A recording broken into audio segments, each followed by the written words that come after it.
Hey everyone, welcome to the Bold and Beautiful 24. I'm Alessio, and I'm so excited to have you here. If you love Bold and Beautiful, then you're in the right place. Make sure to hit that subscribe button and turn on notifications so you never miss a video. Alright, let's dive right in.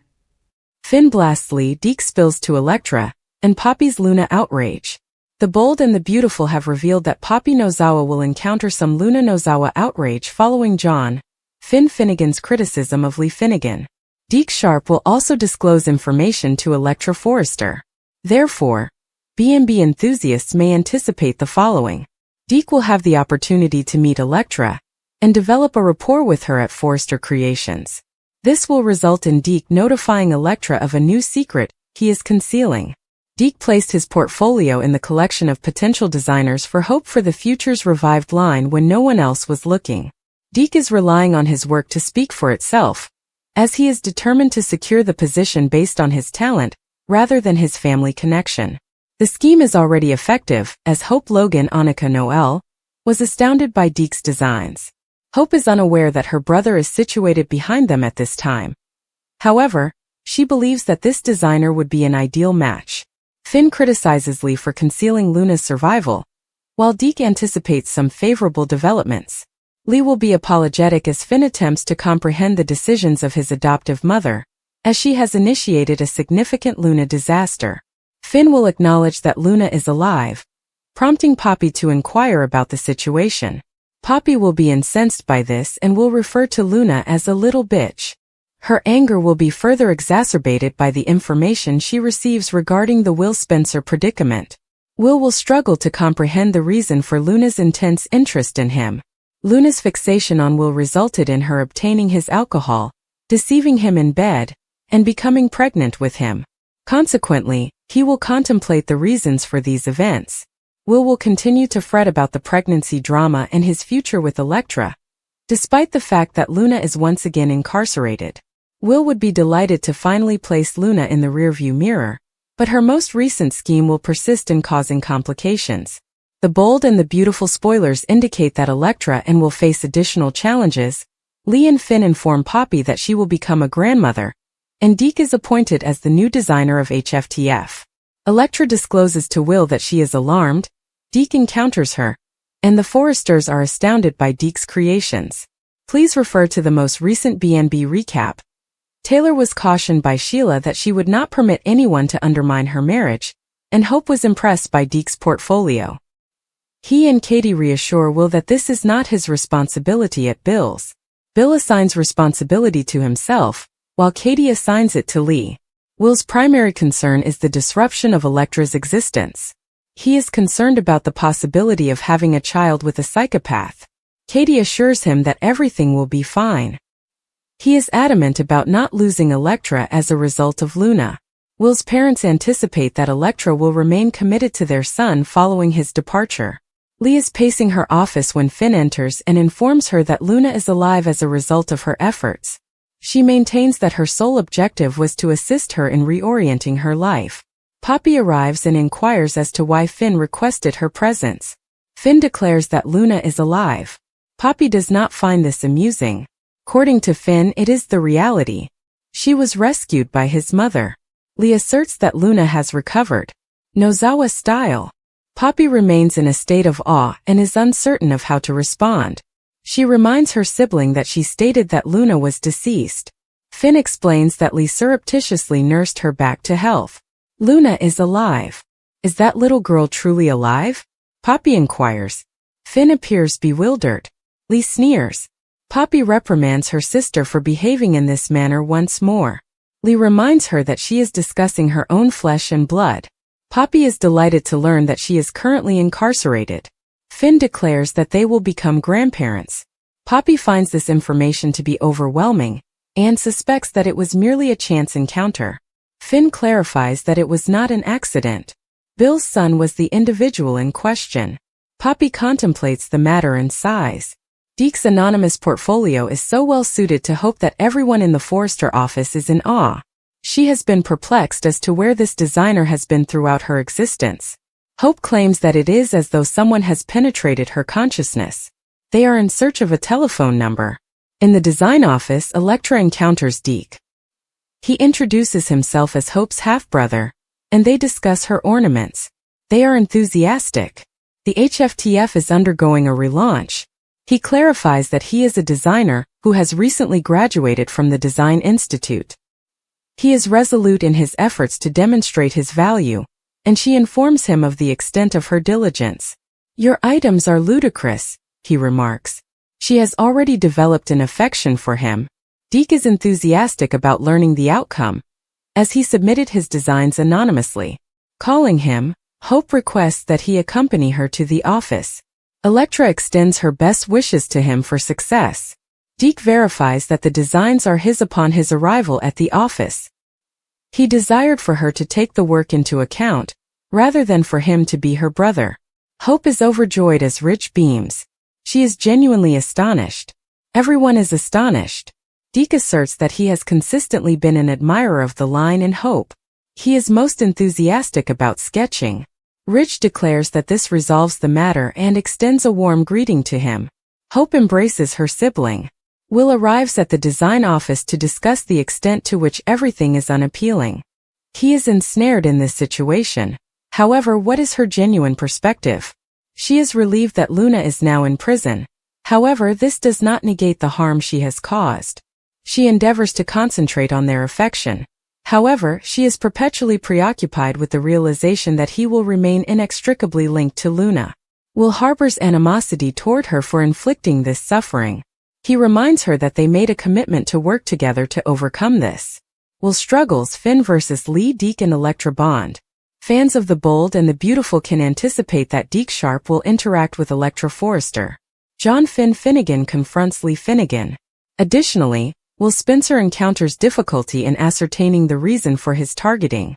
Continue reading and let's discuss the upcoming episodes of the CBS serial opera. Introduction by Deke Sharp. First, we will introduce Deke, who will be present at Forrester Creations to reconnect with all of you. Additionally, Deke has concealed his portfolio in order to secure the position of Hope Logan's new designer. Nevertheless, Deke introduces himself to Elektra while he is running through the corridors. Deke and Elektra may develop a strong friendship and form a close bond. Nevertheless, what will be the outcome when Elektra discovers that Deke is cohabitating with and dating her erstwhile stalker, Remy Price? Is Deke even aware of Remy's shady past? Read this. Discover the events of the most recent episode of B&B. Choices had dragged him into a world he never wanted to be part of. And now that she was out, their paths were destined to collide again. Back at the correctional facility, Baker was coordinating the manhunt with surgical precision. He barked orders into his radio, deploying units to all major roads, setting up checkpoints, and alerting the media to issue warnings to the public. He dealt with countless fugitives over his long career, but something about this one felt different. Luna Nozawa wasn't some hardened criminal. She was smart, unpredictable, emotionally driven. That made her dangerous in a way most people didn't understand. Baker knew she wouldn't just run blindly into the night. She'd have a plan, or at least some kind of twisted path carved in her mind. And if Will Spencer was part of her past, Baker had a bad feeling he'd be part of her next move too. As the chase intensified, Luna found herself stumbling down a hidden path that ran behind the prison grounds, one she discovered during her carefully planned escape. Her breath came in sharp gasps, her body trembling from exhaustion and fear, but the fire in her chest kept her going. The night wrapped around her like a cloak, but sirens in the distance reminded her that time was running out. She needed a car. She needed a phone. She needed to disappear. A distant set of headlights flickered at the edge of the road ahead. A delivery van pulled over by the side of the highway. Luna pressed herself against a fence, watching as the driver stepped out to make a call. This was her shot. She waited until he turned his back, then ran forward fast and silent. She climbed into the driver's seat, hands trembling as she fumbled with the keys still in the ignition. For a second, the old engine hesitated, and Luna's heart nearly stopped. But then it roared to life. She slammed her foot on the gas and shot onto the road, tires screeching. By the time Baker's team reached the highway, Luna was already miles ahead. Will, on the other hand, was speeding through the city in his own car. His jaw clenched, knuckles white on the steering wheel. He could still remember the way Luna used to look at him. Equal parts love, rage, and pain. Their story had been complicated from the start, but it had ended with betrayal, handcuffs, and courtrooms. Now everything was spinning out of control. He kept telling himself he should have stayed home, but something deep inside him needed to face her, to end this once and for all, whether it was to stop her or to understand her. Baker's radio crackled with a report, stolen vehicle, matching the location where Luna had last been seen. "We've got her trail," Baker barked. "Let's move." The chase was on. Flashing lights tore through the streets of Los Angeles as squad cars joined in pursuit. Will's car fell into the mix, even though he wasn't supposed to be there. When Baker realized Will was on the same road, he cursed under his breath. "Spencer, I told you to stay put." But Will didn't listen. "She's not going to get away," he growled into the phone. "Not this time." Luna's stolen van swerved through traffic, horns blaring around her. She could see the flashing lights in her rearview mirror, growing closer with every second. Panic clawed at her chest, but she forced herself to keep control. She wasn't going back. She couldn't. Her mind spun with all the unfinished business she had out there. The people who had hurt her, the secrets that had never been told. This wasn't just about running. This was about reclaiming what was hers, whatever that meant now.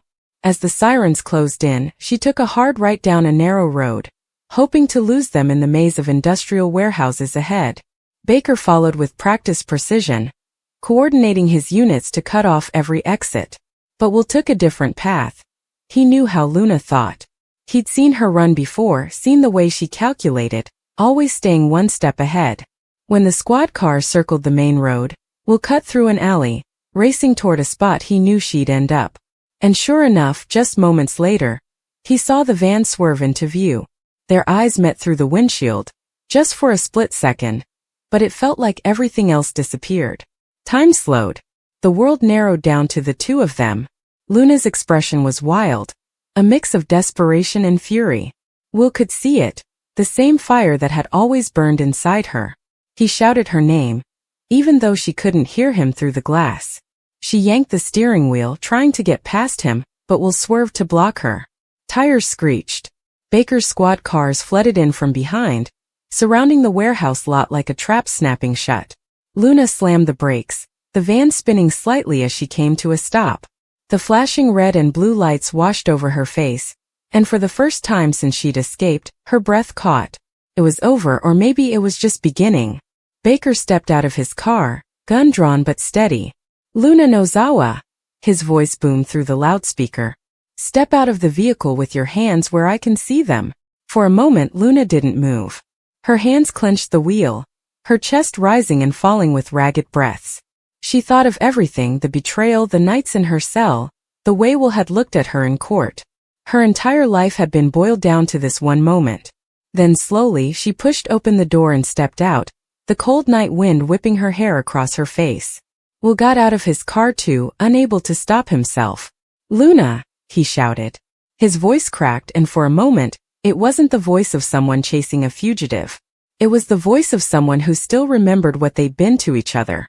Luna's eyes locked onto his, and for a heartbeat, something softer flickered in her expression.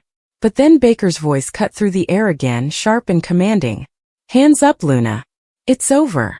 But Luna wasn't the type to go down easily. Even as officers moved in, her mind was still racing. She took a step back, her bare feet scraping against the rough pavement. Will saw the movement and instinctively moved closer, raising a hand as if he could reach her. "Don't," he whispered, his voice hoarse. "Don't make this worse."